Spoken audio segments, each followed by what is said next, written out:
Welcome, Wargamers, to the uncomfortably titillating battlefields of the mortal realms. My name is Doug with 2+ Stuff. Today we're going to dive into a slew of new mortal units that were brought into the Hedonites of Slaanesh with their most recent battle tome. Now, if you want to see more Slaanesh lore, including named characters, demons, and just more about the faction, there is a playlist in the description down below. Because all of that information was covered and there's so many new units to chat about, I'm just going to skip right past describing the faction as a whole and get right into it. These Sybarites are the revelers of ruin from across the mortal realms, and while their method of dispensing pain and agony may differ, keep in the back of your mind that each of the units we discuss is made of warriors that are individually walking their own path to glory.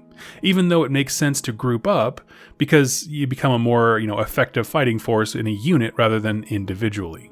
But that point is really important, that they all are on an individual journey. And we're going to start this discussion at the bottom of the food chain, those Chaos Warriors that have just begun their path to damnation. And I speak, of course, of the Bliss Barb Archers. Very few warriors remember their lives before picking up the Bliss Barb bow. Which leads me to think that this is a critical moment in dedicating yourself to becoming a Hedonite. These are the fresh recruits, bottom of the barrel, who are just getting a taste and thrill for murder. Now, when I cracked open this book, I expected it to be like Korn, where, these guys are mad, but these guys are more mad, and these guys are even more madder. But it's not so here. I feel like there's a clearer distinction about being on the bottom rung of the Hedonite society. While you might expect that all Slaanesh warlords would be thrilled to see such mortals, hurl themselves into the frothing bloodshed of battle, that's actually not true. In fact, Bliss Barb Archers are not permitted to taste the ecstasy of melee combat, unless in the most dire of circumstances, like they get charged or there's nobody else on the battlefield and that kind of thing. So by doing this, two things happen. The ultimate thrill of giving and receiving pain up front where it's most savage is reserved for the warband's betters, more elite warriors, right? It's their prize. But also, the Bliss Barbs contribute by firing incredibly precise arrows into the enemy, meant to cause fear, mayhem, and confusion. The thrill that Bliss Barbs receive is that of seeing the enemy army shudder, right? And their eyes and senses are all blessed by the Dark Prince, making them great at it. Along with them is a homunculus. It's a little dude kind of all mutated up who serves out the various toxins that the Bliss Barb Archers will dip their arrowheads into. And these are the things even if you get nicked by one of their arrows, you'll start to have LSD trips, right? There's all kinds of hallucinations and you start freaking out and tweaking. Again, they just start eroding the enemy's morale. Now the next unit to talk about is the Bliss Barb Seekers. And even though the Bliss Barb Archers are at the bottom rung of the Hedonite armies, there is always some upwards mobility in Chaos factions. And that's where the Bliss Barb Seekers come in. These are essentially Bliss Barb Archers that specifically are driven by a deep need for speed. Whereas some may become, patient hunters, these warriors need to be in constant motion. Now, just about every Chaos God, focused mortal faction has something like this, where devoted Chaos Warriors can sort of quicken up their travel on the path to glory by undertaking incredible challenges or boasts or tests, right? Khorne and Nurgle certainly have them in the Skull Reapers and Puscoil Blightlords, respectively. But here in the Hedonites, their great boast or challenge goes as such. A Bliss Barb Archer becomes fixated on speed, specifically the speed of the exalted chariots that ride past them. They want one of them licky horses, the exalted steeds of Slaanesh. So they set off on a journey to the realm of chaos. I'm sure, by some corrupted realm gate or something like that. There, their trial is to basically walk to the Seeker's pen, Seekers being what the steeds are called, and they have to keep going, guided by, their desire and never faltering. If you stumble, you die. But this is an agonizing journey where you're trying to basically abstain from all the temptations around you and just let your desire, your excessive want for one of these steeds to be your motivating factor. Everything else has to go to the side. And those with the raw willpower to walk the incredible distance, survive dehydration and malnutrition, to crawl on their hands and knees until they bleed, these are the ones that may attract the attentions of an exalted seeker. These demons, because remember, they're not horses, are attracted to the single-minded devotion and desire to the exclusion of all else. And so, in the depraved hell that is Slaaneish's home, a bond is formed between rider and mount. The archer gets this incredible speed that they crave, and the seeker gets to dispense their own kind of murder within the mortal realms. Now, as a bonus, the seeker, the actual mount itself, will lick the arrows of the archer on its back, essentially replacing the homunculus that doles out poison for the archer on foot. And like all the different kind of, relationships that Chaos Warriors and their Chaos Mounts have, the whole point is that it is a mutually satisfying and deadly combination, right? We have to keep moving forward and dispensing murder in some way. But if we do, we're mutually happy. We're not friends, but we're mutually happy. Now, alongside them are the Sick Blade Seekers. These are the cavalry from hell. Essentially, when Bliss Barb archers get sick of ranged combat, these guys just need to pile in, right? I'm so sick of being told I have to sit on the flanks and shoot arrows. I want to get into the fray myself, to feel the sensation of both speed and up close and personal murder. See, they study the martial might of the Mirmadesh, who we'll cover here in a second, but also, and this is interesting, the cavalry formations of the Lumineth. Basically trying to, in their own way, reverse engineer how to be effective shock cavalry. And the trick to their success is twofold. 1, your steed never stops moving. And 2, you keep your swords or your blades, whatever weapon you have, in perpetual motion. Just keep swinging, basically becoming a giant missile with a blender strapped to it. They may not have the flesh mower bolted onto the front of their steeds like the chariots do, but this just proves that if you try hard enough and you believe in yourself, you can bleed the flesh mower you want to see in the world. Now, this unit is in contrast to Hellstriders, which we have covered before, who are mortals who frankly just don't have the talent or tenacity needed to be real Slaanesh champions, and so they take a shortcut that Slaanesh is all too happy to offer, where they get stuck on a steed for the rest of their lives, right? They're trapped as, body and soul as a captive of Slaanesh, but they get the fighting prowess they want, they get their steed, but they're not actually like the best warriors. Again, it's a shortcut. So the Sick Blade Seekers are kind of a good version of them. People who have earned the right to ride this cavalry and are not trapped or cursed by it, but it's a blessing to allow them to indulge in whatever, horrific murder desires they have. Now, our next unit is the Mirmadesh Painbringers, and certainly my favorite unit from among the new kits. These are the elite melee arm of any Slaanesh army, clad in tight and magnificent armor and striding towards the thickest combats with unnerving calm. The Painbringers dispense torture and murder on another level compared to the rest of the warband. To become a Mirmadesh Painbringer is not an easy task. This is another one of those paths of devotion that require a personal test, or in this case, 6 of them. And while the actual, specific tests are not detailed one by one, the last one is. Essentially, the aspirant drinks a series of hallucinogenic concoctions and is thrown into a fighting pit. There, they must demonstrate their martial prowess and control, while fighting both real and imaginary foes. Only the warriors who can retain the most composure to deliver the most painful kills can join their ranks. But even within this exalted order of murder, there are differences unit to unit, because each one of them focuses on one aspect of martial combat as dictated by the Dance of the Wailing Blade. This is like a thesis paper that Slaanesh scholars came up with on how to fight most effectively, right? How does our god like us to fight? And it came up with a few different fighting styles, so each, warband of Painbringers will focus on one. Give you an example.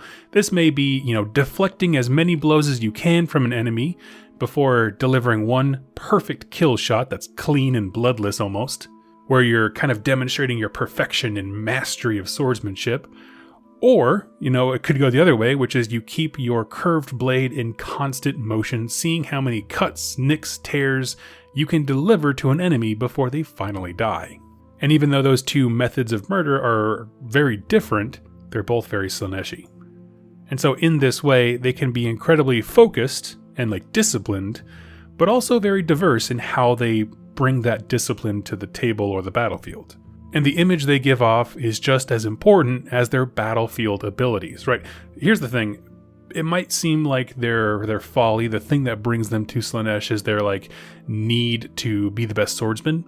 But truth is, pride is their real vice. They want to seem noble where the rest of the warband seems crass, right? They want to feel better than. They want to seem calm and controlled while others devolve into hedonistic desires. But in truth, all of that's just a show. It's a veneer to hide behind. A character that they play. Because the moment that they start losing, or their perfect, attack is thwarted, you see the real them. And they froth with rage and butchery, screaming and wailing as they repay the perceived debt of blood their opponents owe them. So again, they look very, uppity and better than, but the truth is, once you kind of crack that image, they get real nasty. Now, along with them, almost as a footnote within the Battle Tome, is another unit, the alternate build of this one, called the Simbaresh Twin Souls, sort of tacked on here to the Painbringer entry. These are essentially Mirmadesh Painbringers that have grown tired of being a faceless and ordered member of the Blade Cult, and they're seeking yet another shortcut to power and glory.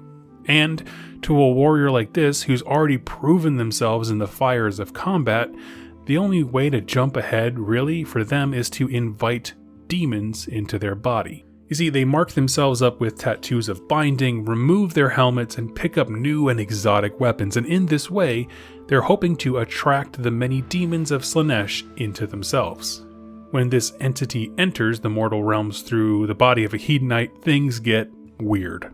The warrior will grow in strength and speed, and then rather than, precise disciplined attacks, again, they were a Mirmadesh Painbringer, this was kind of their thing for a while, they begin to favor outlandish and unique methods of murder. Anything new and show-offy. Like this is more of a performance than a battle.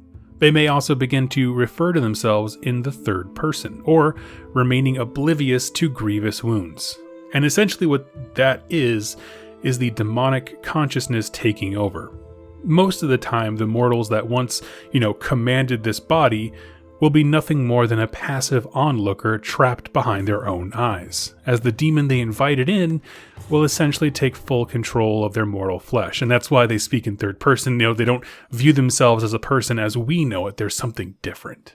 So again, there's not a ton of information there, but I like it a lot. I would actually love a short story where the story begins when the demon is invited in and we get to see that slow devolution of him losing, his body kind of a thing to a demon. And lastly are the Slongors. And I'll admit, I was skeptical reading this because I was like, what are they going to say about them? Hey, here's some thirsty goats, and that's basically all there was to it. And to be honest, there was a little bit of that. Really, the key with this unit on the battlefield and why warlords want them around is their animalistic nature prevents them from anything but intense and immediate reactions. The normal Slaanesh mortal will still have some measure of self-preservation, right? If only to fight again later. But with the Slongor, it's pure reactive instinct, mixed with the same intense desire to hurt and be hurt that all the others have. And it's just more intense because of this instinct and animal-like reaction time, right? If they see an enemy, they just charge like a lion going on a gazelle, right? They don't think about anything. But the rest of their entry is actually really interesting because it's filled with possible origins for the Slongor, which I love. I love when lore offers us multiple, interesting possibilities rather than just one vague thing of filler text. And, I'm just going to briefly go through here. The possible origins include prideful knights, falling to the tricks of Slaanesh. In Ulgu, it said that 6 rites of Slaanesh must be done to birth such a creature, so it's like an honored thing. In Gurran, it said they arise from hedonistic writhings of beastmen at the bottom of a Slake Frey herdstone. Truth is, all of them are probably likely true, because we know that beastmen are formed in numerous ways. Now, I have a few thoughts to talk about these units and why I think they're so fascinating, so we're going to come back and cover that right after just a really quick word from our sponsor. Hey everyone, Doug here, and I want to talk to you about an incredible role-playing game, pen and paper style, that can be played in a group or solo. Legendary Kingdoms is an expansive setting, complete with combat, magic, mystery, and adventure, all in an easy-to-understand choose-your-own-adventure format. Imagine like Game of Thrones, but like without like the dumpster fire ending.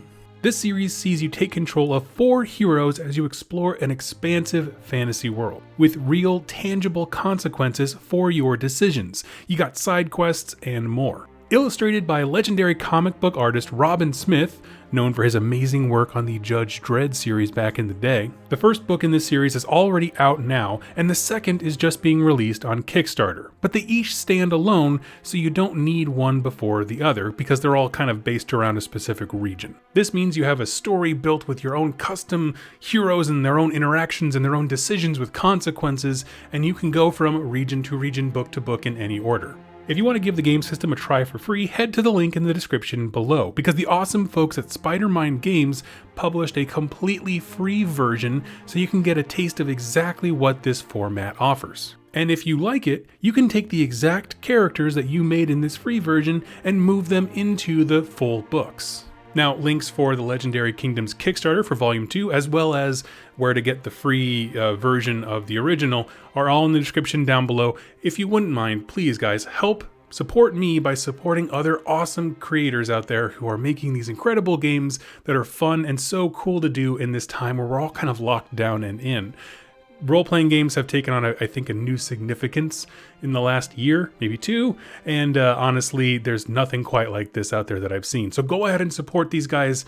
It costs very little to have hours and hours of enjoyment in this fantasy setting. So anyway, thanks for listening. Now back to the show. Alright friends, so here is the marquee segment, I suppose. Why is this cool? Alright, what about these units tells us a story about Slaanesh as a whole? Well, one thing that stood out to me when I was reading the Bliss Barb Archers entry is that restraint is used to show rank within an army of indulgence, right? Again, like I said in that section, I was really expecting everything to just be like, and these guys are excessive, and these guys are excessive by excessive standards, and just kind of like gets to a cartoonish level. I feel like maybe that's what some of the Khorne entries did, but with this, right, it's not just the focus of the faction, meaning pain and ecstasy and excess, but it's a way that authority is dictated and doled out, right? You are not allowed to feel the finest cuts of pain and ecstasy and energy and the thrill and din of battle until you've earned that right. So you're going to sit in the back with a bow. And what's interesting to me is the idea of, Bliss Barb Archers, the first blessing they receive, so to speak, from Slaanesh is heightened senses. They need to be in the back with their heightened senses to be effective archers, but those senses also just continuously get more and more heightened until when they are in melee combat, then they can really enjoy it, right? It would be a wasted splendor on someone who can't fully take in the height and breadth of destruction that's happening. That's remained for your betters. So I found their entry to be actually far more interesting than I expected to for like the lowest grunt of a chaos faction. One thing that also stood out to me is the number of shortcut options. Now I mentioned this before, right? We have the Bliss Barb Seekers, who are looking for a way to get some extra points on their path to glory, the Simbaresh Twin Souls, and even the, what are they called, the Hellstriders. All of these things, it's very Slaanesh-y, right? I love the fact that more than any other Chaos faction, Slaanesh offers you these quick thrills that are short-sighted, but they're bad decisions made in the passion and heat of the moment that damn you for all eternity. That is just very Slaanesh. Like, I'm more than happy to dole out a whole bunch of power, and I'll have, these losers riding some supercharged steeds. Why? Because I got their souls, and all they're going to do is go out and just deliver excessive amounts of pain and destruction until they die and I get them. Shortcuts is a fantastic way to attain power on a path to glory for Slaanesh. Now, out of the units we covered today, my favorite by far are the Mirmadesh Painbringers. I like the outward look of martial pride that they have, but they still have that underbelly that's like really ugly. Like underneath the veneer of, nobility, they're just a very ugly, corrupted people. But to me, there's something about, you know, martial pride and having, I don't know, sort of a crude honor system and playing that role within an army that I could absolutely see happening in a real Slaanesh faction. Because, you know, whenever you have a group of people, there's always going to be some small percentage that just think they're better than everybody else. I don't know why. It just happens. It is what it is. And this is them. It's like, bro, we're all here for the same reason. Okay, just chill out. But by creating this image, you know, they're the ultimate, I guess, Slaanesh gatekeepers. I don't know what I'm saying now. But by creating this image of nobility and like discipline and that kind of stuff, they set themselves apart. But friends, I would love to know your thoughts. What are your favorite units that we covered today? I didn't expect a whole lot of lore on the Slongor, but I like what was there. I thought it was pretty fun.